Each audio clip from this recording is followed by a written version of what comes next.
And we are live. Welcome to Twinning Strategy. We have for our today's episode targeting niches, navigating change and thriving in an AI job market with Abdul Rastagar, who is the founder of Sirona Marketing. And Abdul, what is on your mind? So first of all, thanks for having me on. Excited to be here. It's a loaded question. At any one point in time, there's a lot of things on my mind.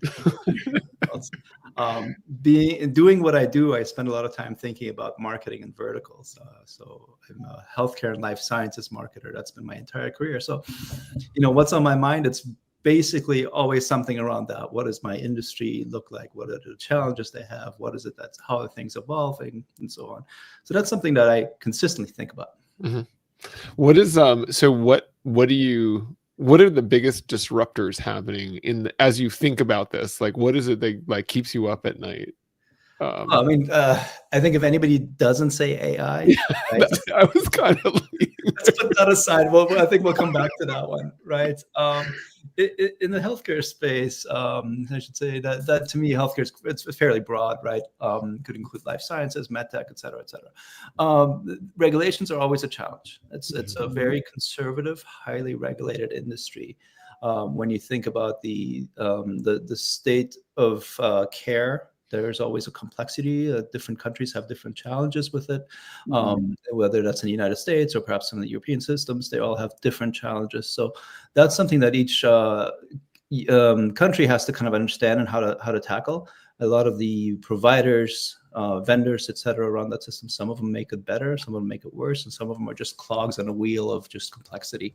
I think another challenge that you see in healthcare in general is the pace of science advancement is incredible. Well, the science we're seeing today, even 20 years ago, was just unbelievable, right? So when I was an undergraduate science major in the late 90s at UC San Diego, we were just talking about the Human Genome Project. It was just kicking off, and we're thinking about all the things that could potentially be done with this. And it was kind of pie in the sky thinking down the line. Here we are. Holy crap! The kind of advances that are happening today are unbelievable. The problem is that the various systems are unable to keep up with the science. So at the bench level or at the science level, you can come up with the most amazing medicines, but the healthcare system itself can't always kind of adopt it at the right pace. So there's a disconnect in terms of advancement and kind of adoption. So I think it's the same thing with technology, really, because we have so much cool technology, and little by little, they're trying to make it better and improve certain processes within healthcare, but the system in its entirety needs a bigger overhaul than small scientific and or technical advances. Absolutely. As much as we appreciate them all. Yeah, absolutely. Right. I think it's funny. Which sector are you? You said there's a lot of different things, right? There's health tech, there's health tech, med tech, and then there's biotech, then there's pharma, and whatever. Are you working in all of those sectors? Is there one that you focused on, yourself? Yeah, it's hard to be able to work across all those. I think most people, when they say healthcare, they just can lump them all in. But if you're in the industry, you realize you can't be all of them. You can't be even more than two of them is hard to be. My focus tends to be on the life sciences tech. That's where traditionally I came in through that path into my career as a research scientist. And then more on the commercial side of that, and then went up to the vendor side, to technology vendor side. Generally, life sciences. Now, I've had some stints here and there on the healthcare provider side, a little bit of tech, but I always find my way back in life sciences, and that's kind of my area of strength. And then within that realm, there's also a huge range, right? You go all the way from early discovery to clinical trials. Are you do you spread that whole range? So that's one area where I can actually run the whole gamut, right? From really very early bench discovery, which is where I started my career, all the way to most of my work over the years, as well as some of the clients we have today. They're mostly on the kind of clinical trial side. So Yeah. Oh, so you were, you know, it's funny you brought up the Human Genome Project, and I mean, I was not in the life sciences at any point in my career, but I have this vivid recollection, which may or may not be real, of people saying when the sort of Human Genome Project started that it was like, this is going to take our whole lifetime to make this happen. This view of like, if we do this at the rate of speed that we can do it today, it was sort of like this. It was interesting, this issue of, it was like this missing understanding of like, hey, this is not going to, like, what's going to be, we're not going to be doing what we're doing today in 10 years, right? We'll be doing something else that will probably be a lot faster. And so fast forward to right now, where AI, like, what, you know, do you see that same kind of thinking as you look sort of out and people talk to people around the AI? Like, people are like, oh, this will never be able to do this, or whatever it is. Oh gosh, I'm in the camp that I think AI is going to be doing a lot more than most people expect. Yes. And I should start by saying I'm not an AI expert, right? There are people who are much smarter, much more knowledgeable. So I'm probably stealing other people's ideas and thoughts here to some extent. But if you look at the rate of advancement and reasoning advancement of AI in the last, say, 16 to 18 months, it's mind-boggling. We were at a place where about a year and a half ago when AI was as good as random guessing at answering PhD level questions. It just couldn't do it. Right. We are now at the point where the AI, literally a year and a half ago past it, where the AI has actually surpassed PhD level ability. So we're on this incredible growth rate, right? So if you think about where this is going to go, right, it's going to continue to accelerate. And one thing that always kind of stumps me is like the AI we're using today is the dumbest it'll ever be, right? It gets smarter every single day. That's. Yeah, but I also want to say that some of the PhDs that.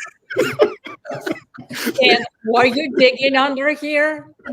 I think we have a PhD on the call here, right? We do. Sorry, Elena. That's great. But I actually was going to say that, and we will be as dumb as we are today in using AI, right? Because with AI evolution, we will evolve in what we do. And even if we look at ourselves, like what we have done with AI, say, 6 months ago versus what we do now, we all can say, oh yeah, I do a lot more. And I do it differently.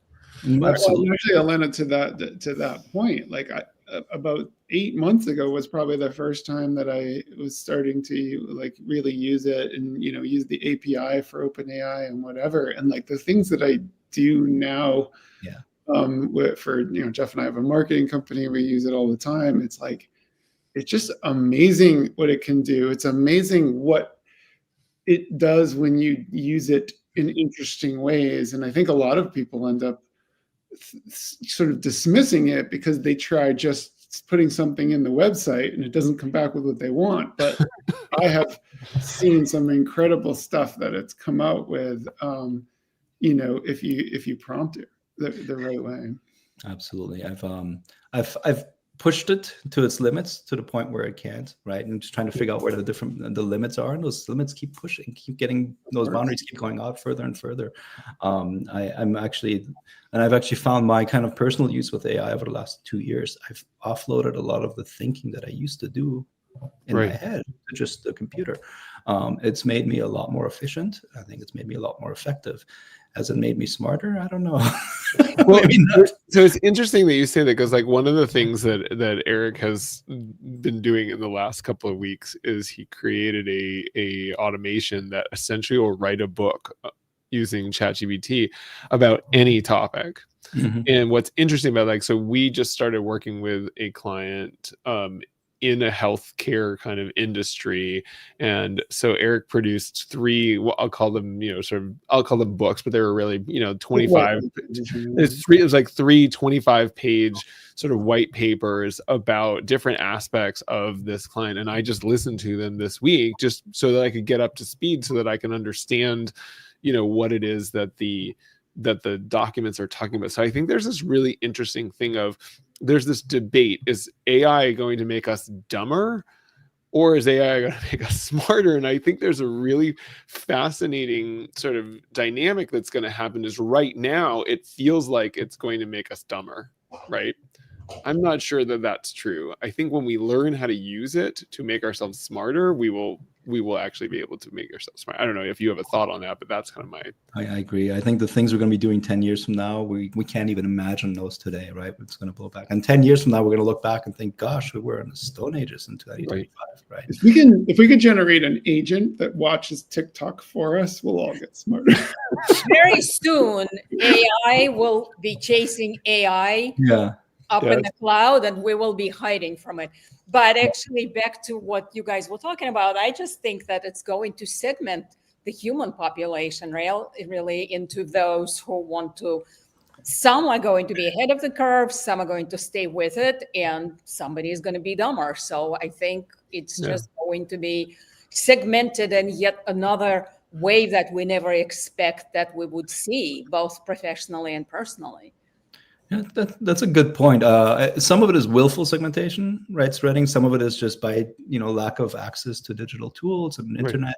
I see a very distinct grouping segmentation, I suppose, in the people on my Facebook feed who tend to be more family and friends and so forth, versus on LinkedIn, which is very much professional. And on LinkedIn, most tend to be very accepting of the AI. On Facebook, I mean, it's everybody in my group, my network seems to hate it. I'm the only person who. Right. So I think there's that segmentation's already happening now. At least certainly from my N of one, that personal experience. Well, and Abdul, do you know this quote from Derek Lowe? I always describe it to Derek Lowe. I think it's from him, but about the chemists aren't going to lose their jobs per se from AI. It's the chemists who don't use AI who are going to use their jobs, and like that. That concept is stuck in my head, and you could replace chemist with anything, right?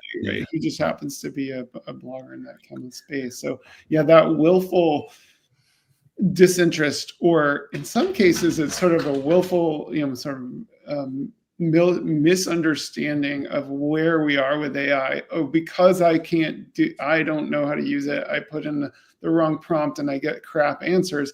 It can't do X. And two problems with that. One is you are using it wrong. Two is wait a week. Yeah, exactly right. Exactly. Very, very true. Yeah. But it's interesting. And he's not joking when he said a week, because it literally is that fast. Yeah. Absolutely. Well, and we've had a number of conversations with marketers and so forth who have said things like AI will never be able to whatever, write as well as a human and whatever. And I don't know. I'd be interested in your take on that, but I don't know. It's a little bit of like how you could say AI will never be able to do anything right now is, I mean, maybe it will never be able to do it, but to assume that it can't is a little bit presumptuous when, 2 years ago, it couldn't really do anything. Yeah. How do I answer that? Like, because I'm going to give a presumptuous answer myself. I think people who say that are wrong. I generally don't say that, but I think in this case, I think they're wrong. It'll get there if it's not there yet. Yeah. What I mentioned earlier, that study that came out, right, the functional intelligence of AI and how it's grown in the last 18 months to the point that it outdoes PhDs now on PhD level questions. 18 months ago, any PhD would have laughed at the AI trying to answer those questions because it was literally random guessing, right? So why would if the reasoning has gotten that fast, that good, that fast, why would it not be able to write as well?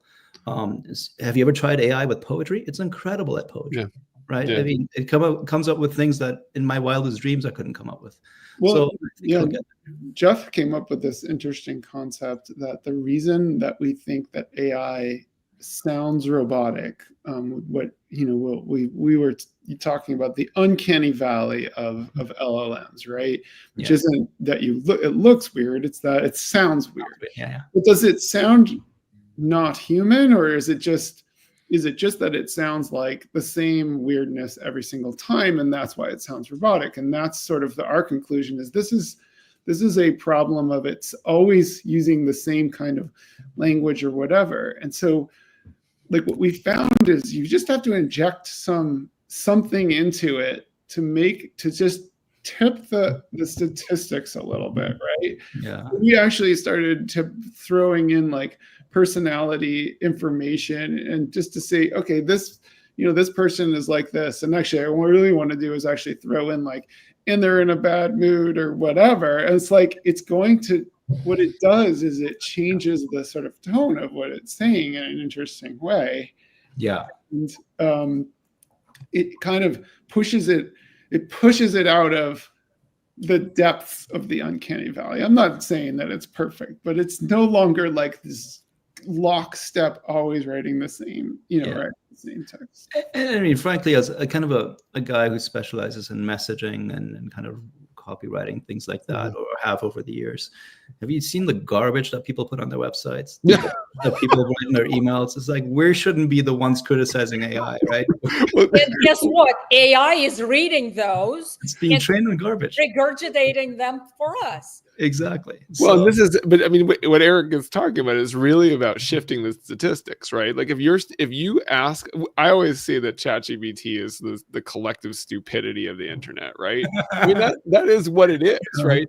But if you give it the right information to start with and whatever, you're basically just shoving it into, hey, statistically speaking, I want you to use this information to give your answer. You are actually moving it into a realm that's maybe a little bit more knowledgeable, important, whatever. Actually, so an interesting question for you is, you've brought up this idea of the PhDs and AI sort of knowing what PhDs know and being able to answer the questions. Is what happens to PhDs in the future? Like, what is the future of what is the human version of a PhD in a world where anybody can essentially have a PhD at their fingertips? I don't know if you have any thoughts on this, but it's like, what am I supposed to do now? We're getting into kind of speculation and prediction and whatnot. I mean, I may be completely wrong here. Again, my opinion is that PhDs of tomorrow are going to be supercharged. They're going to be like superheroes that make today's PhDs look like they know nothing, and that's because of the power of AI. If you think, I don't see AI necessarily replacing people, although there is that element. There will be a shift. There's no question about that. But the strongest use cases for AI that I've seen is when the AI, the artificial intelligence, works in tandem with the human intelligence. And that's when you see tremendous increases in if not just efficiency, but capability, which is probably even more important than efficiency. So if you apply that to the question you just asked, what's going to happen to the PhDs? PhDs are going to come up with solutions to problems that we, wildest dreams couldn't have thought of. Yeah, We're now very much like it's going to be more about problem solving, right? Yes. Than the sheer knowledge, because AI would outdo us all on sheer knowledge any day already. Absolutely. Yeah. So let me give one example. I think it was around 2017 or 18. There was a company called Spark Bio that came out with Luxturna, which cured a type of inherited blindness, literally cured the blindness. Like people who were born blind or who became blind, it reversed it for them. It's unbelievable. The reason that happened is because the Human Genome Project started 20 years earlier, right? And we were able to come up with the gene therapy 2 decades later. Now, in the 90s, some crazy people with wild visions would have said, yeah, this is what you're going to do. But most people like myself, even though I was a scientist myself, kind of would have dismissed them like, sure, yeah, cuckoo professor. Right. It happened in 2 decades, right? What makes us think that these PhDs of today who are training on AI can't do far more advanced things in 2 decades from now? Yeah, I mean, it's, even look at the speed with which the vaccines were developed in the pandemic. I mean, that, 50, 100 years ago, whatever, that wouldn't even be close to possible, right? And so, just the speed at which technology is moving. So, related question, it's in the title, so I want to make sure we hit this topic. All right.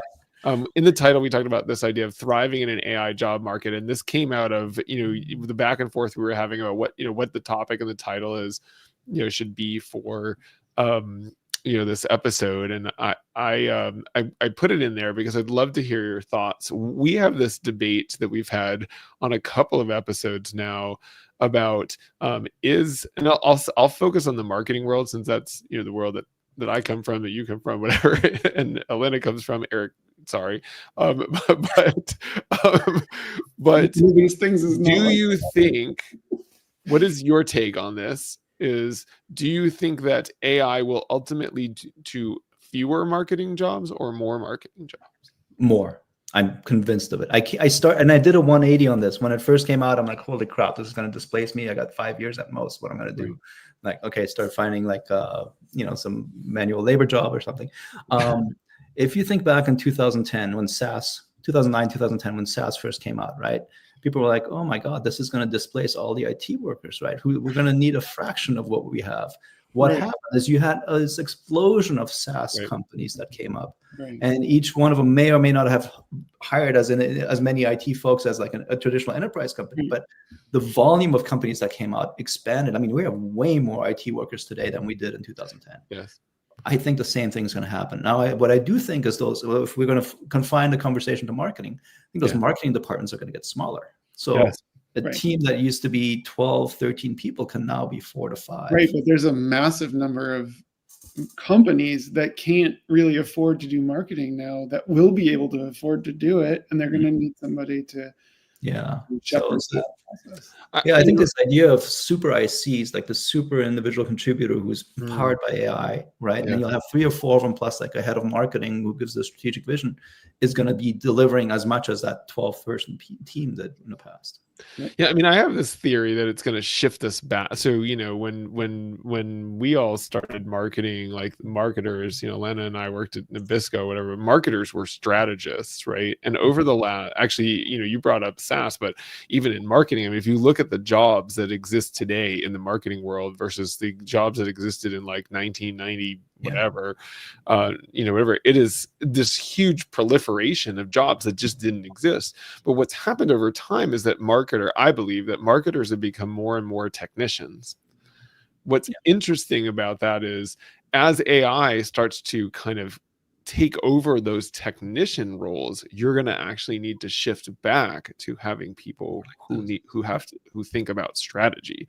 Right. Because frankly, this is the thing I think people miss is like if every company has an AI marketer doing their marketing, then they will all lose, right? Because everybody will get the best that ChatGPT has to offer, and that is not how you're going to differentiate yourself. Absolutely. You're going to need a strategist. So I don't know if I'd love to hear your take on that, but that's kind of my view is it may actually not just be that the new jobs that we've never seen before will proliferate, but it may actually shift back to, hey, we need marketing strategists. That may just be wishful thinking on my part, but I don't think you're wrong. I think there's going to be a lot, and there's no question there's going to be an evolution, and it's going to be a painful one. I don't want to make it seem all roses and rainbows, right?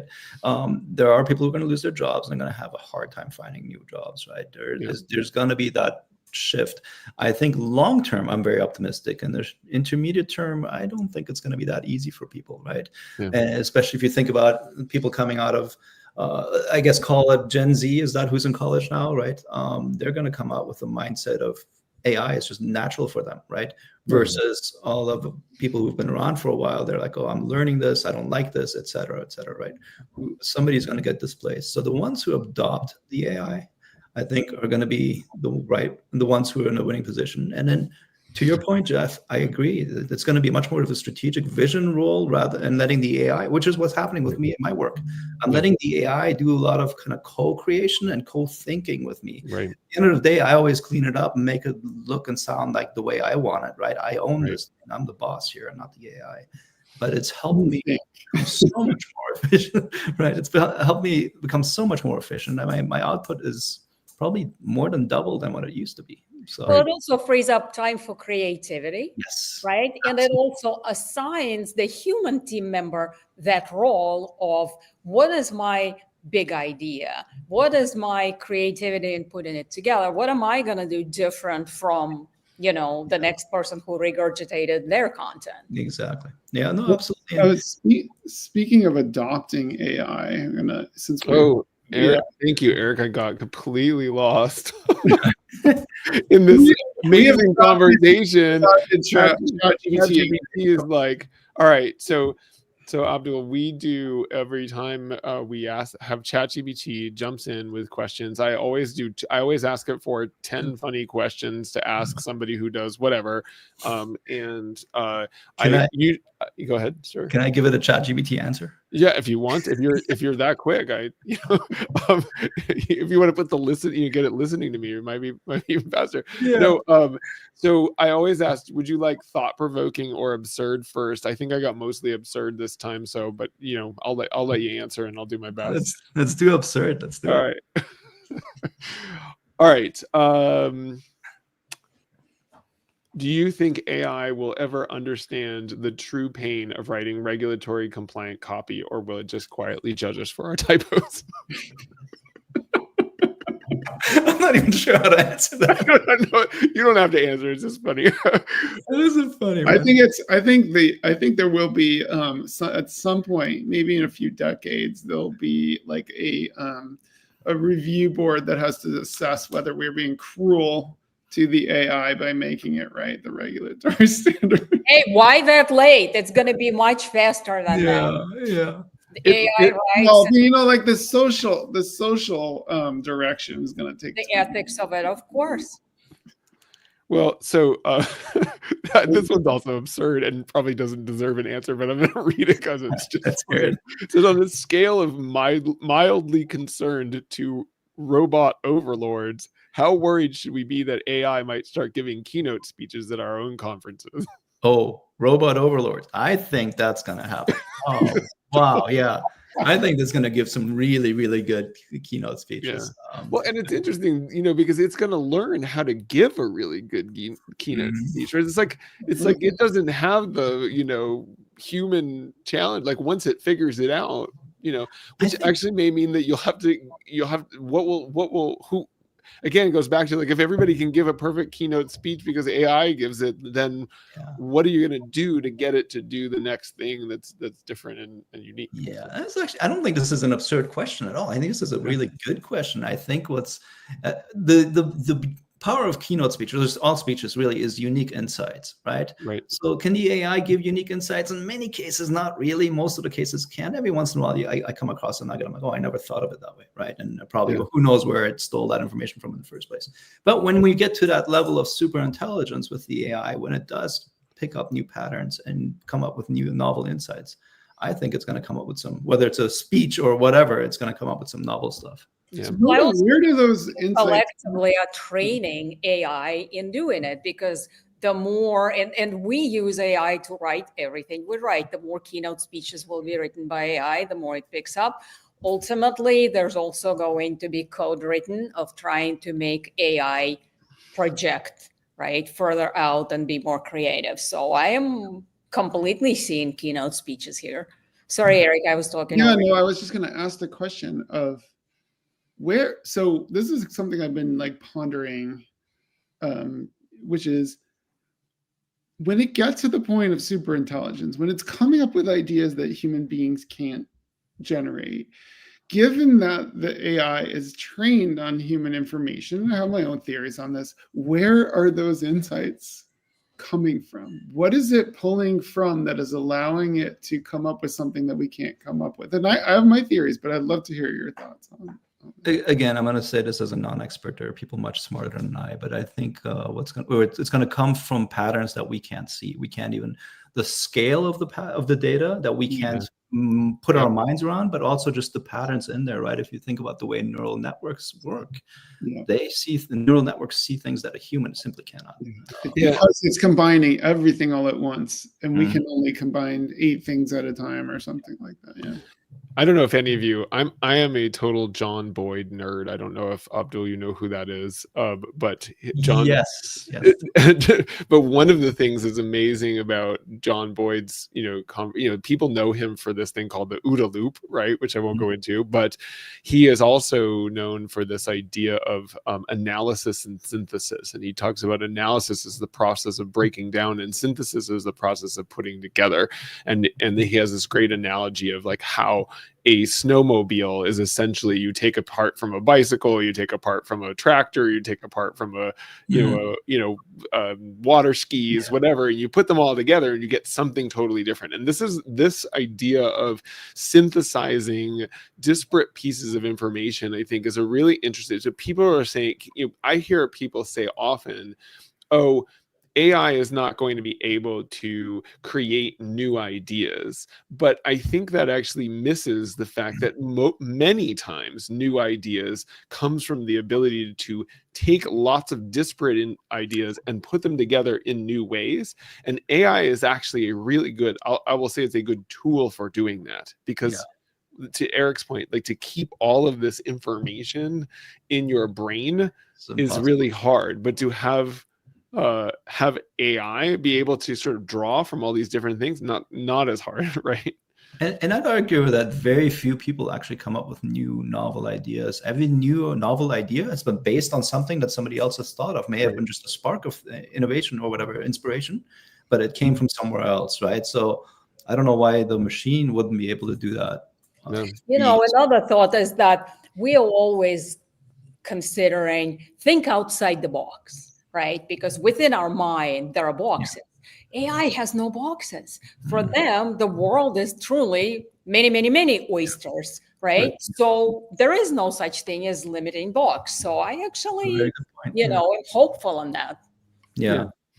As long as we get past the collective stupidity part, right? I was going to say, like, aren't they boxed in so the box is huge, but it is the limit of the knowledge that it has. And so it can piece stuff together that humans have come up with. It can suggest experiments and information gathering that it doesn't have. And maybe that's where the next sort of round of... One question I just want to ask, and we're kind of coming up towards the end, but I just wanted to bring this up because we were talking about how the genome project and the 20 years, and the genome project, and it has not been realized yet, has led sort of to precision, the concept of precision or personalized medicine. Is that also true of the way AI is going to impact marketing? In other words, marketing jobs expands because we now are able to have precision marketing where the segments are much more subdivided. You won't have only one shot at creating the content, and the segment might be a segment of one someday. It's for you. I think theoretically yes. In practice, I don't know. I don't know if I'm smart enough to answer that question. I guess I'll think we're gonna live through it. So. Yeah, you're right. What did you say earlier? Wait a week. Next week, you will get an ad delivered to you on your computer that was generated on the fly by AI. I mean, I got to say, right now, I'm not impressed by the AI ads or messages and emails I'm getting. It's like worse than the humans. So I think it has some ways to go. And I'm a big kind of adopter of AI, but I see the limitations, and what I'm getting is just garbage. I feel like we can do. I feel like that's partly the fault of the person who let that message out the door. Because I've seen some pretty amazing stuff come out of AI, but again, you have to push the statistics. Well, Abdul, this has been a fantastic conversation. We are over time. It's at about 33 minutes right now. As I mentioned before we started, we always like to go around and ask everybody to leave the audience with one thing that, one interesting thing. And I always make the guest go first because I'm cruel that way, so you don't have any time to think. So what is one thing you would like to leave our audience with? All right. So one thing I'd like to leave the audience with is to continuously network and develop your professional network, your connections, because you're going to need that. The job market is shifting ever faster than it has before. AI is disrupting the game. You're going to need to be ready for your next job. You can't start doing that when you lose your job. You need to do it now when you're secure in your job. So awesome. Well, before I do my one thing, I'm going to put up on the screen, but what is the best place for you to people to meet you? That's perfect right there. Yeah, Awesome. I love that you get just your last name as like you don't even need another letter. It's like well, there's another Abdul Rastagar on LinkedIn, and Rastagar is a very rare name, first of all, but you can customize the URL. So You can pick your own, Eric. I know you're Eric like 24601 or whatever, but you can change your name. you can customize it. was that like a reference to That was a Les reference. Miserables or It something? was the Les Miserables. So my one thing is to build on what you just said about networking, whatever it is. I think that there's two things that are going to be really important, on this sort of job market thing, is to be able to survive in an AI sort of world. You are going to have to become really good at using AI as a tool, and also really good at doing the things that only humans can do. Yes. And only humans can create, person to person, face to face relationships. And so I love your point about networking, because that is something that AI is not really going to. There's probably some level at which it can do some of that stuff, but it can't go to like I was last night at a networking event through the local chamber of commerce. Like AI is not going to show up there anytime. Is there a documentary about with Scarlett Johansson or something called Her about that? Sorry, Elena, go. So my one thing is that PhDs are doomed. They're not doomed. That's not what he said. Aside from that, I actually want to second Jeff in that humans have to stick to what we know best and literally revise it weekly, because check it in 1 week. AI is changing so much that we really have to stay ahead of the curve to make sure that we are, at the forefront of the exercise. And my thing is going back to, I think earlier in the conversation where I think Abdul, you were talking about, like, it was only 20 years for the genome, and then like things, AI has been speeding up, like it's like 2 years, et cetera, is this whole concept of the exponential acceleration, where we have, people have this notion that things are going to grow linearly, but actually, like there was something I think about like solar panels or something. When we hit 1%, we're halfway there or something like that. It's like, it's like 1% in exponential world. It's much things go much faster than you think they're going to go. And the other thing that I think is really interesting is the exponential interactions of exponential things, right? Is another layer of exponentiality. Absolutely. Yeah. Yeah, because you're going to have biology growing and speeding up exponentially, and AI, and everything else all at the same time, energy, et cetera. I think it's going to be a really, really interesting times, and I want to thank you for a really fun conversation, and look forward to keep hearing your thoughts in the future. Well, thank you for having me. Enjoyed being here. Thank you. Be well. Thank you. Take care. Bye-bye.